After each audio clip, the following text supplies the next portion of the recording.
Bonsoir Xavier Bertrand. Bonsoir. Merci d'être avec nous ce soir dans C'est pas tous les jours dimanche. Président Les Républicains de la région des Hauts-de-France. C'est la première fois que vous prenez la parole à la télévision depuis ce 23 décembre, jour où vous avez failli devenir ministre de la Justice de François Bayrou. C'était sans compter le refus du Rassemblement national. On reviendra sur cet épisode dans un instant, mais l'actualité, c'est d'abord la semaine décisive qui s'ouvre. François Bayrou qui va demain engager la responsabilité de son gouvernement sur le budget de l'État. Il était temps. C'est pas un scoop qu'il utilise le 49.3, qu'il engage la responsabilité. Vous savez, depuis les élections législatives, on sait qu'il n'y a pas une majorité qui est capable de voter pour un budget. Et qu'est-ce qui est important, c'est qu'il n'y ait pas une majorité qui vote contre. Parce que le pays a besoin d'un budget, le pays a besoin de stabilité. Et j'espère qu'il y aura quand même l'esprit de responsabilité qui va souffler chez les parlementaires, parce que c'est à l'Assemblée nationale que ça va se jouer et qu'on aura le vote du budget. Alors, honnêtement, ce budget... On ne peut pas dire qu'il soit formidable, hein. C'est le moins qu'on puisse dire, mais en attendant, il nous faut un budget. Il vaut mieux un mauvais budget que pas de budget du tout, c'est ce que vous dites. Écoutez, même si chacun aurait pu avoir son avis, comment on le construit différemment, oui, au moment où je vous parle, il faut un budget. Ce qu'il faut bien comprendre, j'entendais dans le débat qui précédait, c'est qu'aujourd'hui, on a un pays qui est au ralenti. Et qui est guetté en plus par l'immobilisme. C'est plus le ralenti, c'est l'immobilisme. Or, l'immobilisme est synonyme du déclin.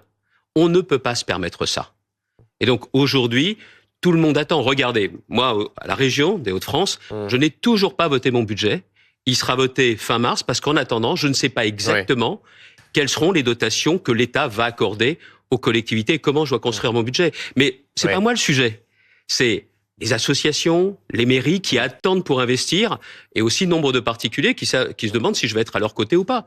On va rentrer dans le détail dans un instant de ce budget Xavier Bertrand, mais juste avant, sur le plan politique, vous voyez bien qu'il y a cette interrogation vue tout à l'heure, de savoir si les socialistes vont voter ou non la censure mercredi, de savoir ce que va faire le Rassemblement national. Et là, je pense à ceux qui nous regardent, qui se disent pourquoi François Bayrou il réussirait là où Michel Barnier a échoué. Est-ce qu'il y a un risque pour vous que François Bayrou soit censuré et que le gouvernement tombe? Écoutez, les partis qui hésitent, qui nous disent qu'ils réfléchissent, que c'est sur la table, que ça peut changer, et qu'ils écoutent les Français. Les Français, de toute façon, ils s'expriment assez clairement ces temps-ci dans les enquêtes d'opinion. Ils sont plus des 2/3 à dire « ça va bien, il faut qu'il y ait aujourd'hui un budget, il faut qu'il y ait de la stabilité ». Pourquoi ? Parce qu'en plus derrière, sur les mêmes enquêtes d'opinion qu'ils disent, les Français ont réalisé qu'il y avait un véritable risque de crise financière. Et la crise financière, ça veut dire le pire pour notre pays. C'est ça, au fond, l'idée, c'est si d'aventure François Bayrou était renversé, si le budget était renversé, la France risquerait de subir une crise financière. Attendez, moi, je vais pas crier au loup comme les uns et les autres en disant, vous savez, demain, s'il n'y a pas de budget, les cartes vitales fonctionneront pas, tout ça, faut arrêter tout ça. Ce que disait Elisabeth Borne faut arrêter tout ça. Parce que c'est aussi une façon de culpabiliser les Français. Non mais c'est de votre faute s'il n'y aura pas de budget. Et on arrête là. C'est pas de la faute des Français s'il y a cette situation politique. Les Français, ils payent leurs impôts. Les Français, ils bossent.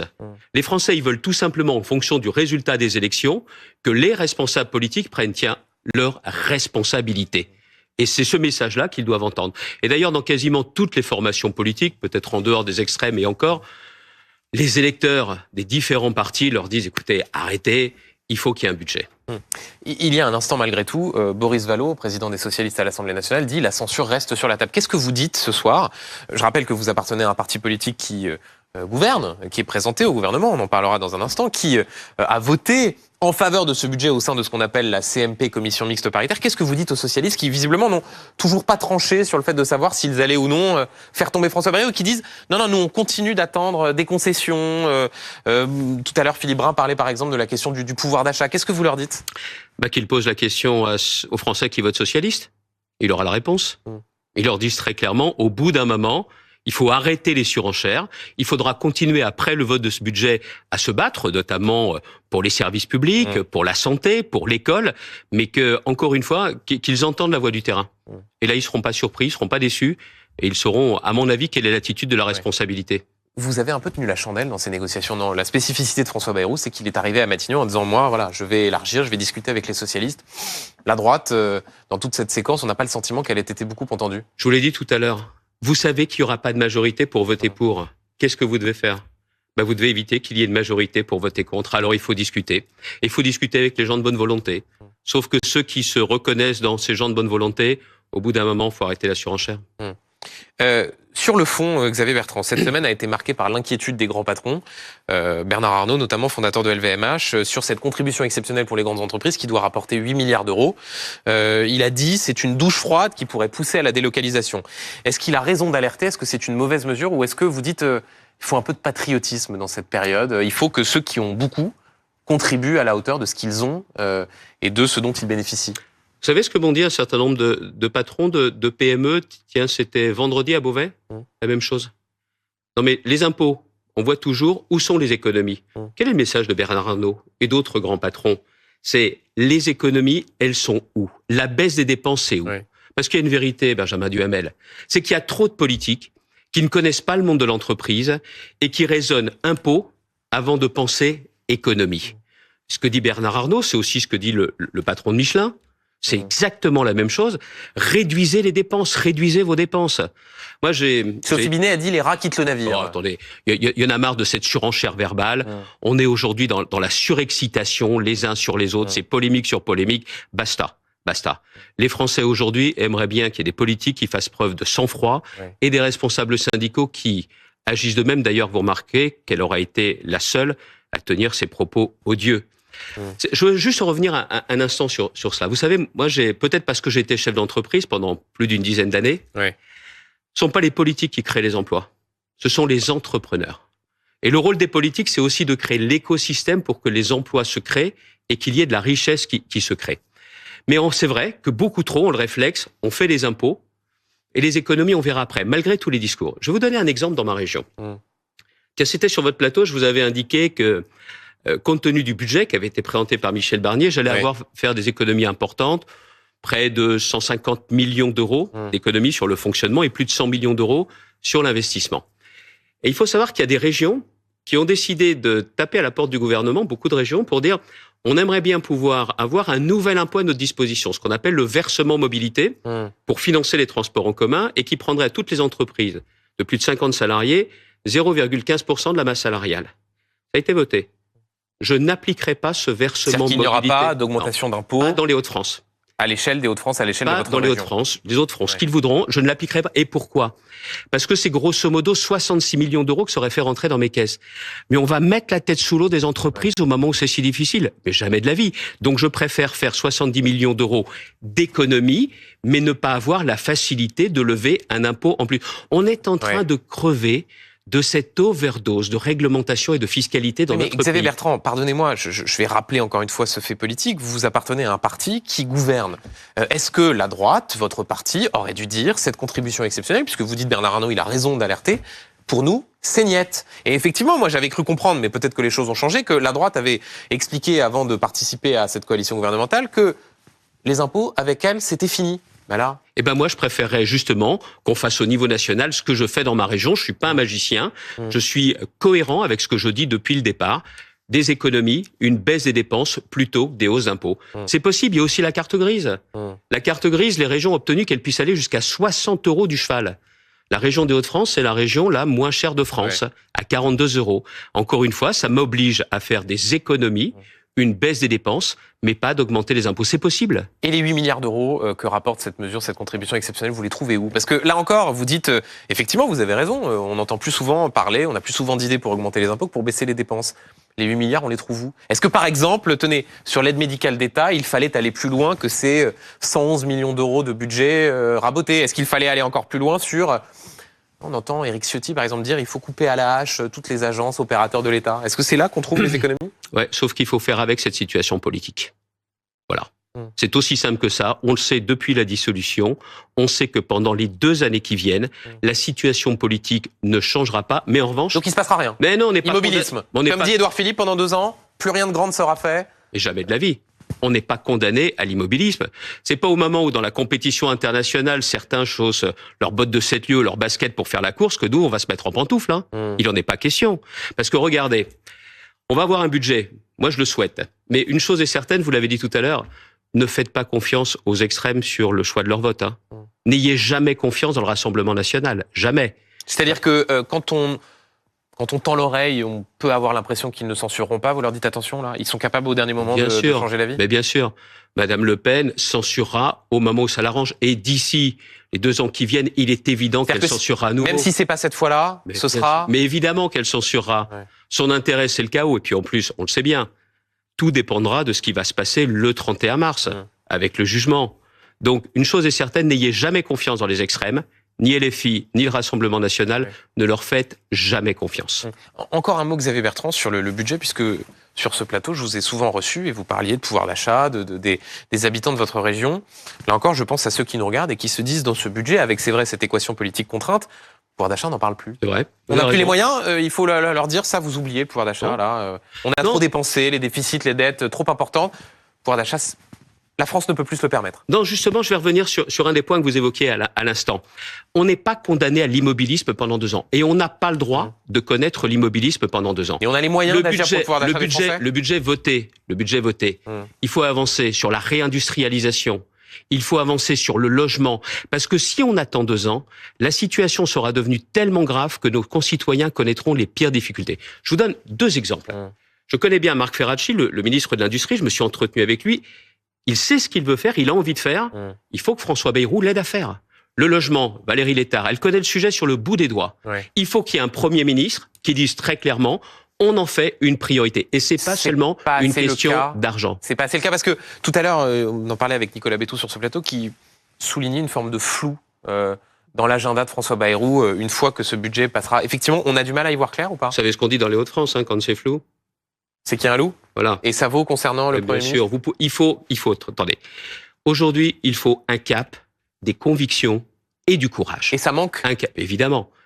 J'espère que dès le vote du budget, on aura ce cap, ces convictions et ce courage. Parce que ça voudra dire dans ces cas-là qu'on n'est pas condamné à l'immobilisme et que nos concitoyens peuvent retrouver de l'espoir, y compris avant 2027. Mais pourquoi ça manque, François Bayrou Posez-lui la question, monsieur Bayrou. Ouais. C'est quoi ? C'est parce que c'est un manque de... Parce qu'il a au fond trop envie de rester à Matignon et que donc il se dit qu'il ne doit pas prendre de risques ? L'immobilisme n'est pas un projet, l'immobilisme c'est une faute. Voilà. Et il faut prendre des risques aujourd'hui, surtout dans la compétition internationale que nous connaissons. Et donc François Bayrou est trop immobile ? On va voir après le vote du budget. Mais encore une fois, on a besoin d'avancer. Et même si la situation politique est complexe, il est possible d'avancer, et pas seulement avec des lois, pas seulement avec des grandes lois. Il y a tout ce qui relève des décrets, des arrêtés, des circulaires, qui dépendent du pouvoir réglementaire, où on peut changer et bouger les choses. Mais pour être très clair, Xavier Bertrand, et puisque c'est un message important que vous lancez ce soir... J'espérais l'avoir été. Vous dites, aujourd'hui, il manque un cap. Un cap, des convictions et du courage. Et c'est ce qu'il manque. Xavier Bertrand, ce qui a poussé les socialistes à s'interroger sur une éventuelle censure, c'est l'utilisation par François Bayrou de l'expression « sentiment de submersion migratoire ». Est-ce que vous auriez utilisé cette expression ? Bon, écoutez, vous avez bien vu ce qu'en pensent les Français. Le mot a été utilisé pour Mayotte ou pour le territoire national. François Bayrou dit Mayotte et d'autres départements. Voilà, bon, ok. C'est la réalité de ce que pensent beaucoup de nos concitoyens. Donc moi, j'ai cette utilisé ne vous choque pas. à différentes reprises, notamment, c'était en 2021, je dis, Calais, c'est l'exemple de l'échec historique de notre politique d'immigration. Mais c'est pas la même chose de parler d'échec d'une politique migratoire et d'utiliser un mot, Xavier Bertrand, qui a été, si j'ose dire, popularisé notamment par Jean-Marie Le Pen. Est-ce que attendez, qui êtes quelqu'un qui combattait le Rassemblement national, est-ce que le fait de légitimer cette expression-là, est-ce que c'est un problème ? Je combats les dirigeants du RN, je ne parle pas comme eux, je n'utilise pas les mêmes arguments qu'eux. Maintenant, regardons les choses. Vous savez ce que disent les Français. Regardez ce qu'a dit notamment la députée de Mayotte.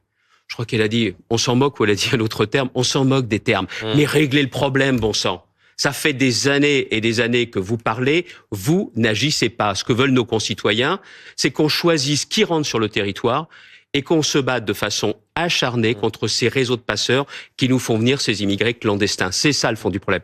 Et ce que je n'aime pas dans l'expression en plus, c'est qu'on confond celles et ceux qui sont d'origine étrangère, qui vivent en France, qui sont là, qui sont intégrés, qui travaillent, qui ont leur place, et celles et ceux qui viennent de façon irrégulière et clandestine. Il faut arrêter tout amalgame. Mais vous dites, je n'aime pas cette expression. Je vous ai dit, moi quand je combats les dirigeants du RN, j'utilise pas les mêmes arguments qu'eux. Mais la réalité, je vais vous dire, moi je la nie pas. Il y a bien, vous savez, j'ai plein de défauts, mais pas la naïveté. Et la lucidité oblige à reconnaître que sur tout ce qui est régalien, il faut être beaucoup plus ferme, et je dirais même plus dur qu'on ne l'a été. Il y a trop d'immigration en France aujourd'hui ? Trop d'immigrés clandestins, bien sûr. et qu'il faut mettre un terme à l'immigration clandestine. Et sur l'immigration légale ? Vous savez ce que j'ai dit aussi en 2021 ? Parce que l'immigration clandestine, pardonnez-moi, mais tout le monde est à peu près d'accord. Oui. Encore que sur le fait que si des gens n'ont pas vocation à être sur le territoire, ils ne doivent pas être là. Le sujet, c'est l'immigration légale. Quand Bruno Retailleau fait une nouvelle circulaire en disant il faut moins régulariser, c'est parce qu'il veut donc moins d'immigration légale. Il a raison. Je le disais aussi en 2021 parce que je retravaille ces questions avec Nous France, avec mon mouvement politique. Et je disais à l'époque, la politique de la France ne doit pas se faire en fonction des besoins de l'immigration, mais la politique d'immigration doit se faire en fonction des besoins de la France. Je ne retire rien à ce que je disais voilà 3 ans et demi. Jordan Bardella, hier en meeting, il dit la chose suivante, Monsieur Retailleau est le ministre de la parole, il dit, mais quand est-ce qu'il fait ? Ah bah ça y est, ils ont décidé de taper Retailleau. Hein. Madame Le Pen, cette semaine, qui a été très dure avec Bruno Retailleau, Jordan Bardella aujourd'hui, il ferait mieux de présenter un contre-budget, Monsieur Bardella, au fait. Tiens, c'est l'actualité. Pourquoi il ne présente pas un contre-budget, là ? Au lieu de réclamer les élections, au lieu de taper sur Bruno Retailleau. Pourquoi ils font pas ? Parce qu'ils n'ont pas d'idée. Parce qu'ils n'ont pas de proposition. Bertrand, pardonnez-moi, mais on a quand même un contraste saisissant dans l'actualité. Bruno Retailleau souhaite expulser un influenceur algérien, Doualem, envoyé vers l'Algérie, que l'Algérie n'accepte pas, qui revient en France. La justice suspend la procédure d'urgence engagée par Bruno Retailleau. Aujourd'hui, la justice maintient en détention cet influenceur. C'est qu'il y a des vraies raisons. Oui, mais de l'autre côté, vous avez un président américain, Donald Trump, qui, lui, réussit à tordre le bras du président colombien pour expulser des ressortissants qu'il ne souhaite plus voir sur le territoire. Est-ce qu'il n'y a pas, et là je pense à ceux qui nous regardent, un sujet d'impuissance publique et d'impuissance aussi donc de Bruno Retailleau sur la question de l'immigration ? Non mais vous êtes sérieux ? Vous comparez Donald Trump avec la Colombie. On m'a dit, il est sur son parcours de golf, dans sa voiturette, il tweet et il fait plier la Colombie. Et c'est les États-Unis par rapport à la Colombie.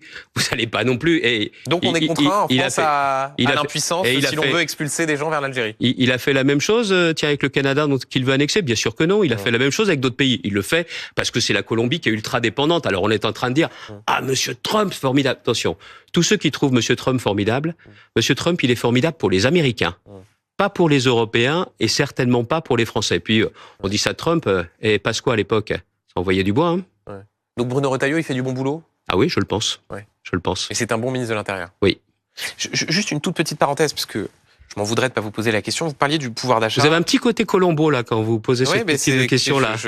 J'en parlerai à ma femme, comme dirait l'autre. Est-ce qu'il faut augmenter le SMIC ? Puisque visiblement il y a eu un débat. Augmenter tous les salaires. François Bayrou s'est interrogé sur la possibilité de l'augmenter de 1% au mois de juillet. Est-ce que là encore, une droite sociale que vous incarnez, ce serait pas de dire on va faire ce coup de pouce ? Et pas seulement le SMIC. Mais donc le SMIC ? Et pas seulement le SMIC. Le SMIC, c'est aujourd'hui 15% des salariés français. Donc pas seulement les SMIC. Et je vais vous donner 3 exemples. Bertrand, j'essaye de comprendre. Vous dites pas seulement le SMIC. Ça veut donc dire que augmenter le SMIC est une bonne idée. Et c'est la raison pour laquelle vous ne pouvez pas mettre la tête sous l'eau des entreprises. Vous ne pouvez pas leur dire des impôts en plus, des contraintes administratives et en plus le salaire. Et là où vous avez une... J'ai pas compris la réponse. Est-ce que je viens de vous dire que oui, les salaires ne sont pas assez hauts. Donc c'est une bonne chose de donner un coup de pouce supplémentaire au SMIC par exemple au mois de juillet. Vous me laissez finir ? Oui, mais j'ai un tout petit peu de mal à comprendre. Ce que je vais vous expliquer, ça mérite un peu plus qu'une phrase en 10 secondes. Et puis voilà. Il y a plusieurs façons d'augmenter le salaire. Vous augmentez le SMIC, mais ça ne fait pas forcément augmenter tous les salaires. Et puis, il y a la façon de baisser les charges salariales. Et je pense qu'aujourd'hui, c'est ça la véritable voie. Donc, Benjamin Duhamel, vous ne m'avez pas laissé finir tout à l'heure, mais un autre exemple. Je pense qu'on doit engager très vite une vraie conférence sur les salaires. Et c'est la raison pour laquelle vous ne pouvez pas pénaliser les entrepreneurs. Mais il y a 3 secteurs sur lesquels vous devez aller très vite.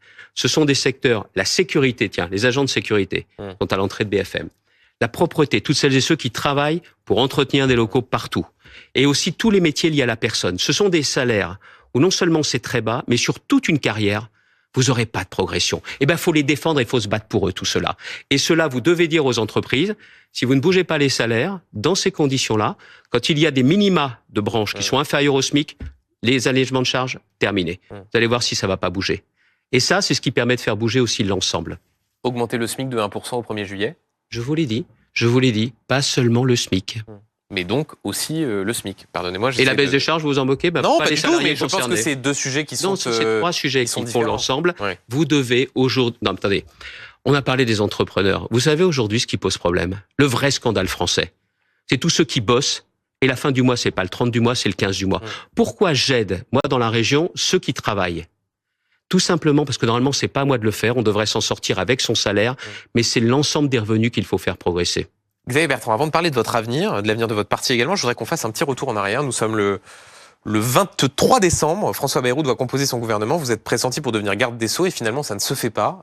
Il faut dire que le Rassemblement national proteste. Vous mettez en avant un gouvernement formé avec l'aval du RN. Vous grillez la politesse d'Alexis Kohler qui doit annoncer la composition du gouvernement. Et voilà ce que répond François Bayrou exactement à cette place, sur ce plateau, le 23 décembre au soir, face à Apolline de Malherbe et moi-même. Écoutez. D'abord, il n'est pas vrai que quelque influence que ce soit se soit exercée sur moi. J'ai proposé à Xavier Bertrand d'entrer au gouvernement. Et il m'a dit « je ne veux que la justice ». Et j'ai reçu Xavier Bertrand.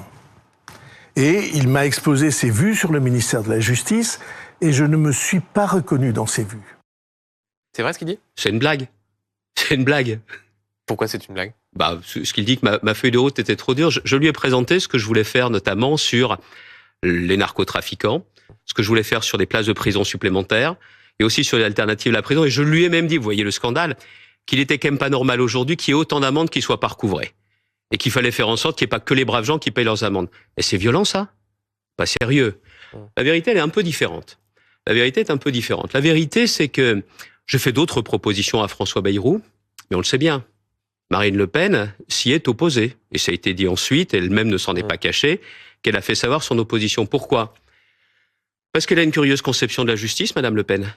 Elle pense que c'est le garde des Sceaux, compte tenu de mon opposition à Madame Le Pen, qui fait la politique pénale.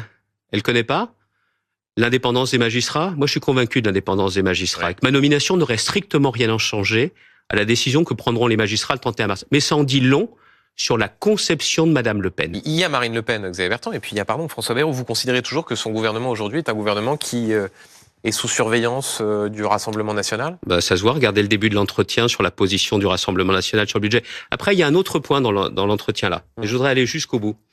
Si François Bayrou m'avait dit, le lundi matin, écoute, je ne vais pas te nommer la justice, je ne peux pas te nommer la justice, parce que Marine Le Pen s'y oppose. Je l'aurais entendu. Vous savez pourquoi ? Michel Barnier avait été renversé à cause du Rassemblement national. François Bayrou, c'est le but de sa vie, notamment d'être nommé à Matignon. Il n'a pas envie de se faire renverser tout de suite. Il me l'aurait dit, j'aurais pas été d'accord sur le fond, mais je l'aurais clairement entendu. Là, il a été dans quoi ? Dans une forme de dissimulation ? Bien sûr, d'évitement. Oui. Moi, je préfère qu'on ait le courage de dire que ça plaise ou non, mais au moins c'est clair et au moins c'est la vérité. Mais je vais vous dire ensuite une chose, c'est que j'ai vu qu'ensuite on allait indiquer très clairement que j'avais refusé, que j'avais fait ma diva. C'est pas le genre de la maison, je n'avais pas envie qu'on me salisse. Donc j'ai dit à partir du moment où je ne rentre pas dans ce gouvernement, parce que Madame Le Pen s'y oppose, je n'ai rien à faire dans un gouvernement dont la composition est dictée par Madame Le Pen. Je ne retire pas une virgule à ce que j'ai dit ce jour-là. Et en même temps, Xavier Bertrand, ce qui vous a été reproché à l'époque, c'est cette expression que vous aviez eue. D'ailleurs, je me souviens, il s'avère que j'assistais comme reporter à ce discours quand vous aviez gagné au régional. Vous vous étiez félicité d'avoir, je cite, brisé les mâchoires du Rassemblement national. C'est vrai que quand on est dans une majorité relative, qu'on doit dialoguer, se dire qu'on ne va pas nommer au gouvernement quelqu'un qui a utilisé cette expression... Peut-être que ça va de soi. Est-ce que vous regrettez d'avoir eu cette phrase ? Certainement pas, parce qu'il faut aussi se souvenir des choses. Donc vous regrettez pas d'avoir dit que vous aviez brisé les mâchoires du Rassemblement national ? Mais attendez, les mâchoires des dirigeants du Rassemblement national. Oui, bien sûr que ce soit mieux. Oui, mais qui souhaitaient quoi ? Qui souhaitaient mettre la main, clairement, sur la région des Hauts-de-France. C'était déjà le cas en 2015, avec Madame Le Pen, qui a échoué, et qui espérait, 6 ans après, à nouveau gagner. Mais alors j'entends aussi dire que moi, j'insulte les électeurs du Rassemblement national. Vous l'avez entendu, ça, ce mensonge. Je vais vous donner juste un exemple. Au 2e tour des élections régionales en 2021, vous connaissez la ville de Villers-Cotterêts ? Elle est dirigée par un maire du Rassemblement national. Au 2e tour, en triangulaire, je fais près de 50% dans cette ville. Ça montre quoi ? C'est que les gens dans ma région qui peuvent voter pour Madame Le Pen au niveau national, quand je suis candidat, ils reconnaissent que je me bats pour tout le monde et que je ne suis pas sectaire. Ça montre aussi une chose, c'est que Madame Le Pen, que ce soit en septembre ou que ce soit en décembre, elle n'a pas envie qu'au gouvernement de la France, j'ai les mêmes résultats qu'au niveau de ma région. Xavier Bertrand, si d'aventure François Bayrou tombait, on n'est pas à l'abri d'une surprise, puisque la tendance n'est pas exactement à ce qu'il chute, mais sait-on jamais ? Ce qui n'est pas l'intérêt du pays. Est-ce que vous seriez disponible pour être Premier ministre ? C'est bon. La question s'était posée en septembre. La question s'est posée pour le gouvernement en décembre. Moi, aujourd'hui, j'ai une formidable région à gérer et je me prépare à l'élection présidentielle. Je vous l'avais confirmé la fois dernière. Ah, donc... Je vous l'avais confirmé la fois dernière. Oui, c'est vrai. Et comme vous avez de la mémoire et que vous bossez vos dossiers, vous le saviez pertinemment. Mais simplement, comme effectivement on vous a vu, et du moins on avait compris qu'il y avait des ambitions pour Matignon, vous dites là maintenant, Matignon, j'ai compris que c'était pas pour moi ? Vous savez, tant qu'on aura la menace du Rassemblement national auquel certains cèdent, il faut toujours être indépendant et encore plus vis-à-vis des extrêmes. Encore plus. Donc l'Élysée plutôt que Matignon. Si j'ai bien compris. Je vous l'ai dit. Xavier Bertrand, quelques questions sur votre famille politique. Mercredi, Laurent Wauquiez va faire ses premières propositions pour refonder la droite devant le bureau politique des Républicains. Il faut tout revoir, changer de nom. C'est une ambition saine portée par Laurent Wauquiez? Mais je ne sais pas de quoi il s'agit. On a été invité pour un bureau politique mercredi. On nous dit que c'est ça, il n'y a pas d'ordre du jour et tout ça. Et moi, j'ai passé l'âge de signer des chèques en blanc. C'est-à-dire? Mais je ne sais pas de quoi il s'agit. Je ne sais pas de quoi il s'agit. Il y a des groupes qui sont réunis, j'ai des amis qui y sont, mais le moins qu'on puisse dire, c'est que mercredi, je ne sais pas du tout ce qui nous sera présenté. Vous regrettez de ne pas avoir été suffisamment consulté par Laurent Wauquiez concernant votre famille politique? Ah, écoutez, les affaires du pays m'intéressent plus que les affaires de mon parti. Ça, ouais, je vous le confirme. Ouais. Il y a assez peu de doute sur le fait que Laurent Wauquiez sera candidat pour devenir chef de sa formation politique. C'est le leader naturel de la droite, Laurent Wauquiez? Vous voyez bien qu'il n'y a pas de leader naturel aujourd'hui. Et je pense qu'il y a encore 2 ans pour cela. Et dans 2 ans, on verra quelle a été l'attitude de chacun. Qui aura joué sa carte perso, qui aura joué la carte de l'intérêt général. Et je vais vous dire, on peut être très attaché à sa famille politique, à son parti. Il y a quelque chose de plus important, c'est notre pays. Et surtout, vu les circonstances politiques aujourd'hui, ça serait bien quand même que l'intérêt général soit pas une donnée trop subjective pour certains. Pour moi, ça compte. Certains s'interrogent sur la possibilité que Bruno Retailleau soit candidat à la tête des Républicains. Si vous aviez le choix entre Laurent Wauquiez et Bruno Retailleau? Posez-lui déjà la question pour savoir s'il sera candidat et si les deux seront candidats. On peut être ministre de l'Intérieur et candidat à la tête de sa formation politique? Il y a eu des précédents, oui. Il y a eu des précédents, Nicolas Sarkozy. Oui. Je vois pas en quoi ce serait un empêchement. Mais la droite peut se permettre ce que certains appellent déjà une nouvelle guerre fratricide, Retailleau-Wauquiez, ou est-ce qu'il faut se mettre d'accord sur un profil? Non, si c'est pour se mettre d'accord sur de l'eau tiède, ça sert à rien. L'eau tiède, ça sert à rien d'autre que se laver les mains. Et on ne saura pas pour qui... Mais je sais pas qui est candidat. Mais je sais pas. Je sais pas. Donc on va pas se précipiter aujourd'hui. Et puis pour ne rien vous cacher, c'est pas ma priorité des priorités. Un tout dernier mot, Xavier Bertrand, sur le mode de désignation, puisqu'il y a derrière ça la question de savoir comment désigner un candidat à l'élection présidentielle. Laurent Wauquiez, il veut se débarrasser de la primaire, en faisant le pari de s'imposer lui-même. Primaire machine à perdre ou primaire... Il n'y a pas de meilleure solution à partir du moment où il y a plusieurs ambitions, dont la vôtre donc, puisque vous nous avez rappelé il y a un instant que c'était l'Élysée qui était dans votre ligne de mire. Et vous voulez savoir quoi? Ce que je pense des primaires? Machine à perdre, évidemment. Vous savez, chaque année, je me fais vacciner contre la grippe, mais les primaires, j'ai été vacciné 1 fois, ça me suffit, pas 2 fois. Et donc, on désigne comment dans ce cas-là? Vous verrez le moment venu. Vous verrez le moment venu. Il y a beaucoup de candidats dont on parle aujourd'hui. Vous verrez qui sera capable d'être sur la ligne de départ. Il n'y aura pas grand monde. Mais votre envie d'être candidat à l'élection présidentielle n'a pas bougé. Benjamin Duhamel, à chaque fois vous me posez la question, là vous me l'avez posée à peu près 3 fois. Non, je revendique ma cohérence et je ne changerai pas de réponse. Et tous les 6 mois, je la poserai. Merci Xavier Bertrand d'avoir été l'invité de C'est pas tous les jours dimanche.